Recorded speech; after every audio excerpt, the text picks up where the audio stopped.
मुसलमानों का रिजर्वेशन खत्म करने वाले बयान पर गृह मंत्री अमित शाह घिर गए हैं। गृह मंत्री अमित शाह को भारी पड़ गया है मुसलमानों को लेकर यह बयान देना कि हम रिजर्वेशन खत्म कर रहे हैं। इस पूरे मामले पे सुप्रीम कोर्ट ने गृह मंत्री अमित शाह को साफ तौर पर कह दिया है और फटकार भी लगा दी है कि जब मामला सब जुडिस है, मामला अदालत में है, हमारे सामने है, हम उस पर कोई फैसला नहीं दे रहे हैं, हम उस पर कोई फैसला दें उससे पहले आप चुनावी भाषणों में, पब्लिक मीटिंग्स में कैसे इस तरह से कह सकते हैं कि आपने खत्म कर दिया। खबर का स्क्रीनशॉट आपकी स्क्रीन पर, यह जो खबर आप देख रहे हैं इसमें सुप्रीम कोर्ट के जस्टिस बीवी नागरत्ना ने साफ तौर पर कहा है कि जब मामला सब जुडिस है और यह मैटर कोर्ट में चल रहा है तो फिर क्या जरूरत है कि इसको लेकर बयानबाजी की जाए। आप देख रहे हैं तस्वीर तीनों जजेस की जो इस पूरे मामले पर उस बेंच में मौजूद थे, जिन्होंने गृह मंत्री अमित शाह को लेकर साफ तौर पर यह टिप्पणी की है। दरअसल मामला है मुसलमानों से जुड़ा, मामला है रिजर्वेशन से जुड़ा। रिजर्वेशन का यह पूरा मामला अदालत में है, मामला सब जुडिस है, लेकिन उसी बीच गृह मंत्री अमित शाह ने जब चुनावी रैलियों के दौरान और उससे पहले भी बयानबाजी की, लोगों के बीच गए, तो उन्होंने साफ तौर पर कहा कि हम मुसलमानों का, माइनॉरिटीज का ये रिजर्वेशन खत्म करके लिंगायत समाज को दे रहे हैं।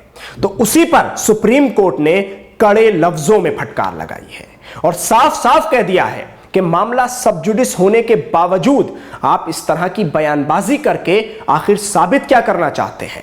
अब मैं जरा आपको इस खबर के दूसरे पहलू की तरफ ले जाना चाहता हूं। आपको याद है कि जमीयत उलमाए हिंद का एक डेलीगेशन गया था जिसमें 16 लोग शामिल थे। मौलाना महमूद मदनी जो कि जमीयत उलमाए हिंद के अध्यक्ष हैं, उनकी अगुवाई में यह डेलीगेशन गया था।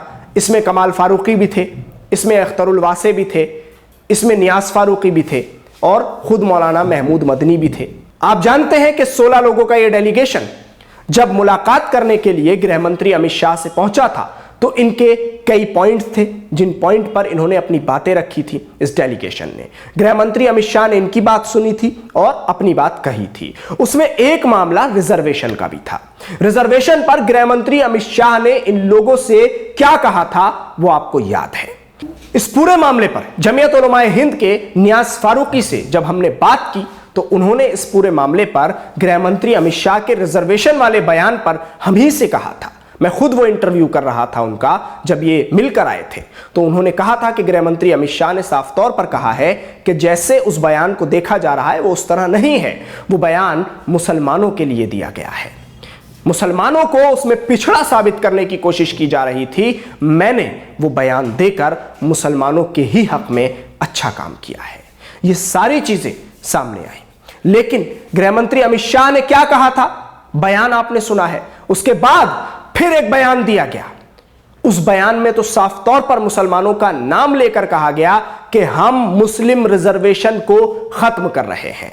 कांग्रेस कहती है कि अगर कांग्रेस आ जाएगी तो वो रिजर्वेशन देगी, लेकिन हम कहते हैं कि हम मुस्लिम रिजर्वेशन को खत्म करेंगे।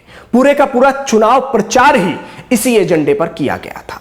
खबर यह है कि अब सुप्रीम कोर्ट ने गृह मंत्री अमित शाह के उन सभी बयानों को मद्देनजर रखते हुए साफ तौर पर कहा है कि जब मामला सब जुडिस है तो किसी को भी जरूरत नहीं है कि वो पब्लिकली जाकर इस तरह के बयान दें। तो अब समझना यह होगा और सवाल यहां यह उठता है कि आखिर गृह मंत्री अमित शाह के इस तरह के बयानात के बाद और सुप्रीम कोर्ट के इस सख्त लहजे के बाद कितना माहौल बदलेगा। क्या चुनावी मैदान में जो पार्टियां उतर रही हैं वो अपनी बयानबाजी पर कोई रोक लगाएंगी? गृह मंत्री अमित शाह हो या प्रधानमंत्री नरेंद्र मोदी, जब बयानबाजी होती है और चुनावी मैदान में लोग नजर आते हैं, पार्टियों के नेता नजर आते हैं और उसके अलावा संवैधानिक पदों पर बैठे हुए मंत्री, खासतौर से प्रधानमंत्री, खासतौर से गृह मंत्री, जब ये लोग पब्लिक के बीच जाते हैं तो इस पर नजर रहती है कि आखिर क्या बोला जा रहा है। और उस पर ऐसा नहीं है कि सुप्रीम कोर्ट के जजेस की नजर ना रहती हो। सोशल मीडिया का दौर है, आजकल हर चीज मोबाइल पर अवेलेबल है। पल भर में क्लिप वायरल होती हैं और वो हर चीज सब तक पहुंचती है। तो हो सकता है कि गृह मंत्री अमित शाह के इस बयान को जस्टिस पीवी नागरत्ना हो या उसके अलावा जस्टिस जोसेफ हो, इन सभी ने भी सुना हो और उसके बाद इनको भी लगा हो कि जब ये पूरा मामला सब जुडिस है तो उसके बाद फिर ये बयानबाजी आखिर क्यों हो रही है। और उसके बाद जब मामले को लेकर सुप्रीम कोर्ट में सुनवाई की गई, बहस की गई, तो उसमें ये सारी बातें सामने आई जो कि पब्लिकली भी लोग इस पर विचार कर रहे थे, सोच रहे थे कि इस पर क्यों बात की जा रही है। शुक्रिया, आप हमारे साथ इस खबर पर जुड़े। न्यूज़ MX को यूट्यूब पर सब्सक्राइब करें, फेसबुक पर लाइक करें, वीडियो को ज़्यादा से ज़्यादा शेयर करें। धन्यवाद।